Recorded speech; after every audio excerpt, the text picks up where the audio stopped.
기도하심으로 아침 예배를 시작합니다. 하나님,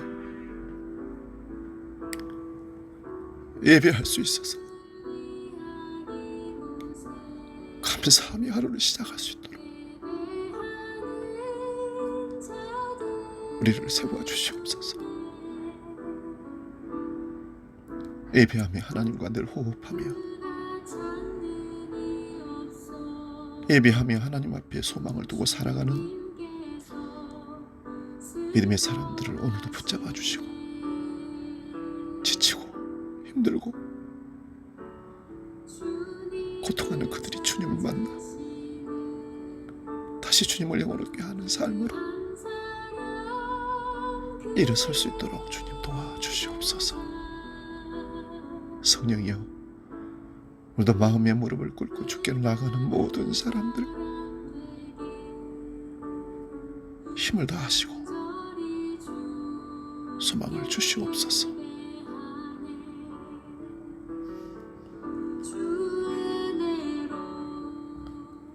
사도신경으로 신앙 고백합니다. 나는 전능하신 아버지 하나님, 천지의 창조주를 믿습니다. 나는 그의 유일하신 아들, 우리 주 예수 그리스도를 믿습니다.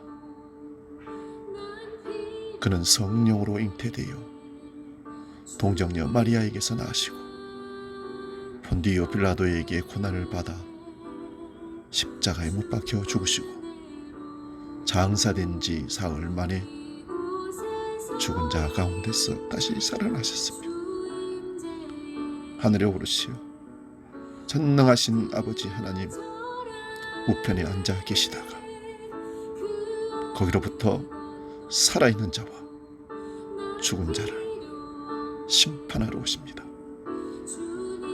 나는 성령을 믿으며 거룩한 공교회와 성도의 교제와 죄를 용서받는 것과 몸의 부활과 영생을 믿습니다. 아멘.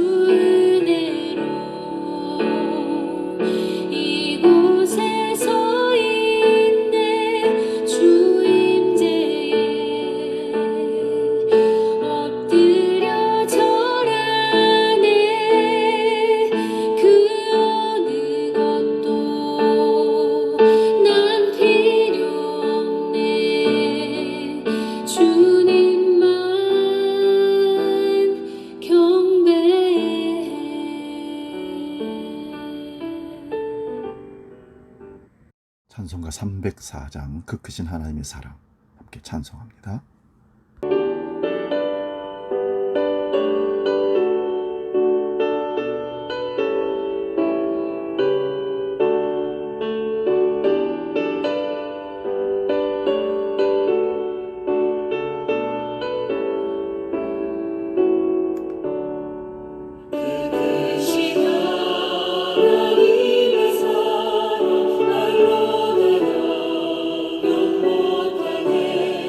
저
하나님께서 오늘 우리에게 주시는 말씀은 구약성경 잠언 8장 17절에서 21절까지 말씀입니다.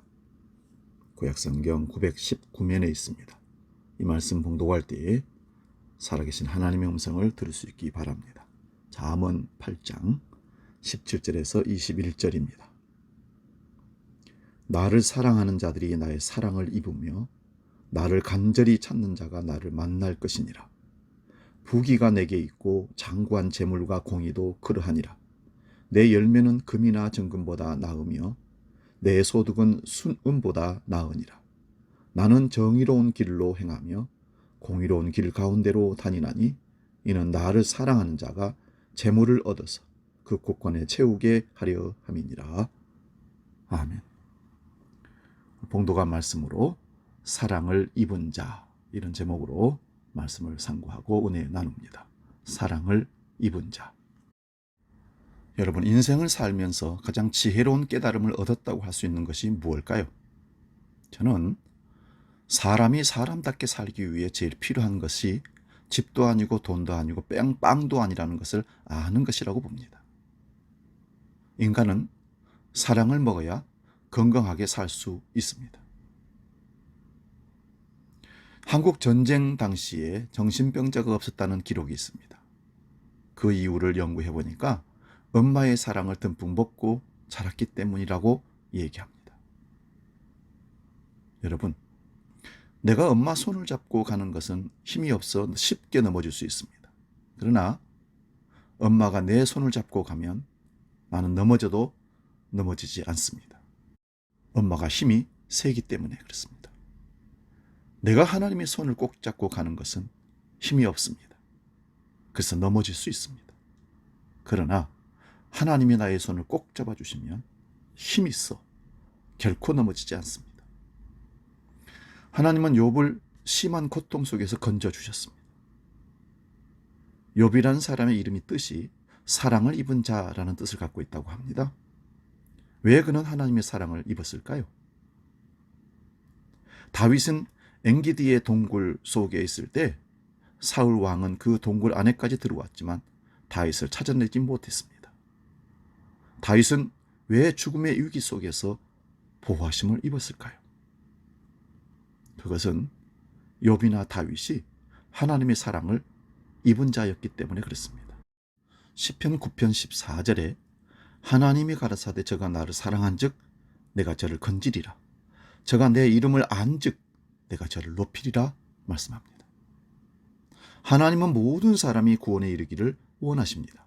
그러나 많은 사람들이 하나님의 사랑을 받지 못하고 살아갑니다. 믿는다고 하는 사람들 중에도 여전히 자기 짐을 하나님께 맡기지 못하고 자기가 스스로 짊어지고 가는 사람들이 참 많습니다.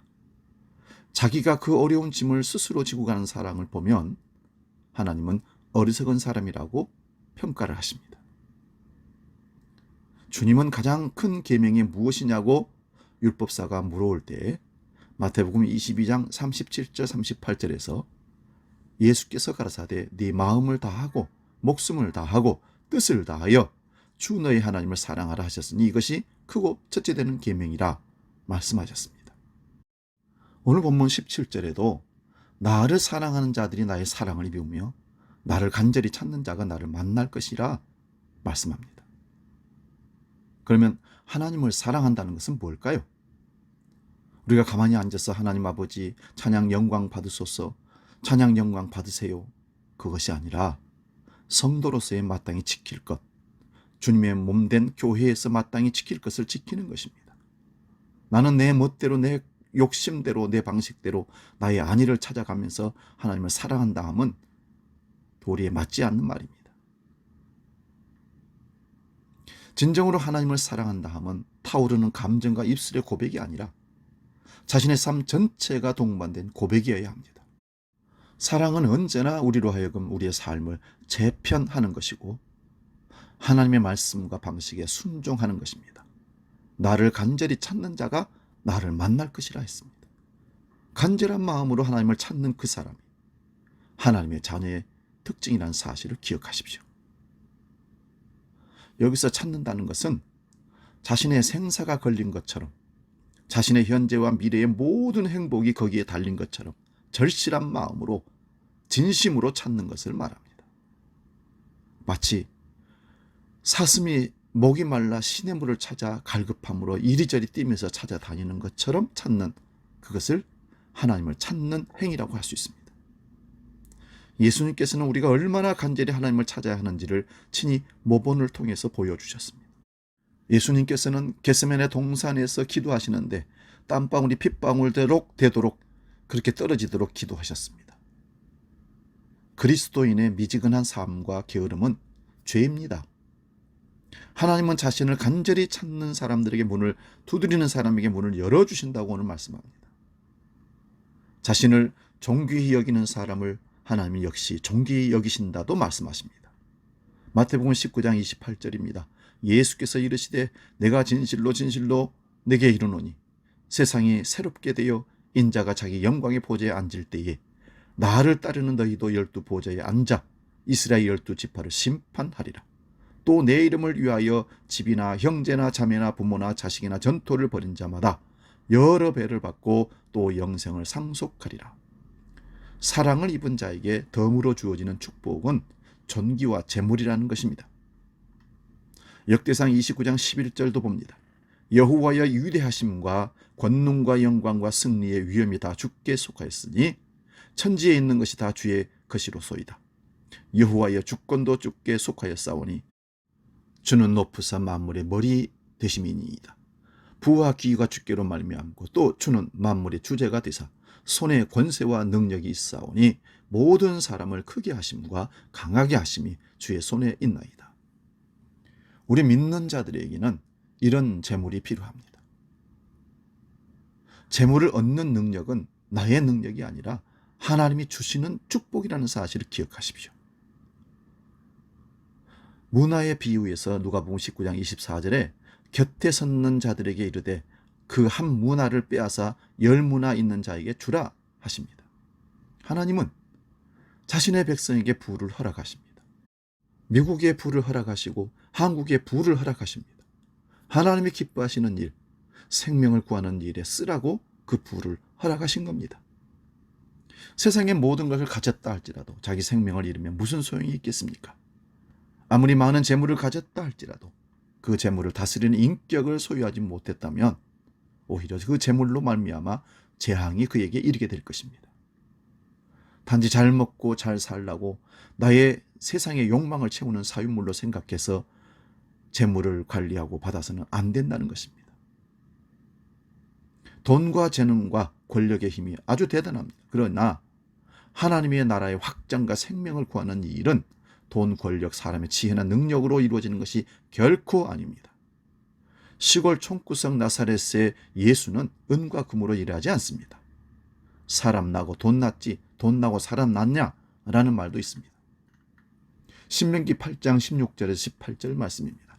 네 조상들도 알지 못하던 만나를 광야에서 내게 먹이셨나니 이는 다 너를 낮추시며 너를 시험하사 마침내 내게 복을 주려 하심이었느니라. 그러나 네가 마음에 이르기를 그 내 능력과 내 손의 힘으로 내가 이 재물을 얻었다 말할 것이라. 네 하나님 여호와를 기억하라. 그가 네게 재물을 얻을 능력을 주셨습니다. 이같이 하심은 네 조상들에게 맹세하신 언약을 오늘과 같이 이루려 하심이니라. 아멘. 하나님은 하나님이 주신 능력을 하나님의 계획과 목적을 위해 사용하기를 원하십니다. 하나님이 진정 원하시는 것은 재물의 축적이 아니라 마음의 열매입니다. 열매는 하나님을 향한 열매가 있어야 합니다. 전에는 의심을 하고 두려워하고 약해지기도 했습니다. 그러나 나를 사랑하시고 나의 보장이 되어주신 하나님을 알면서 성령의 열매가 우리에게 맺혀져야 한다는 사실입니다. 또한 형제와 이웃을 향한 열매가 우리에게 있어야 합니다. 잠언 19장 4절에 재물은 많은 친구를 더하게 하나 가난한 즉 친구가 끊어지느니라. 재물로 이웃을, 친구를 섬기는 기회를 가질 수 있기를 바랍니다. 예수님의 이 말씀은 재물에 대한 집착이 하나님에 대한 믿음과 순종을 회방한다는 것입니다. 재물에 의해 지배당하지 않고 재물을 지배하여 하나님의 주권 아래 굴복시키는 그런 사람이 지혜로운 주의 백성입니다. 재물과 명예와 세상 것의 힘을 의지하지 말고 하나님의 사랑을 입은 자로 살아갑시다. 하나님의 사랑을 입은 자가 세상을 얻은 자이고 승리한 사람이 되기 때문에 그렇습니다.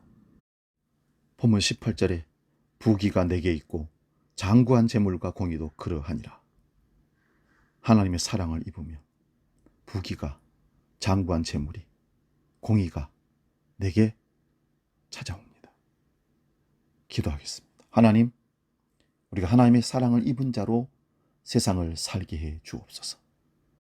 돈으로, 부귀로, 명예로, 권력으로 세상을 정복하는 것이 아니라 하나님의 사랑을 입으면 하나님이 모든 것을 지배하시고 다스리시고 우리에게 복으로 허락하실 줄로 믿습니다. 이제는 우리 주 예수 그리스도의 은혜와 아버지의 크신 사랑과 성령님의 감동, 교제, 역사 충만케 하심이 하나님의 사랑을 입은 자로 늘 감사하며 그 은혜의 축복을 누리며 살기로 결단하는 모든 믿음의 식구들 머리 위에 이제로 영원히 함께 계시기를 간절히 축원하옵나이다. 아멘.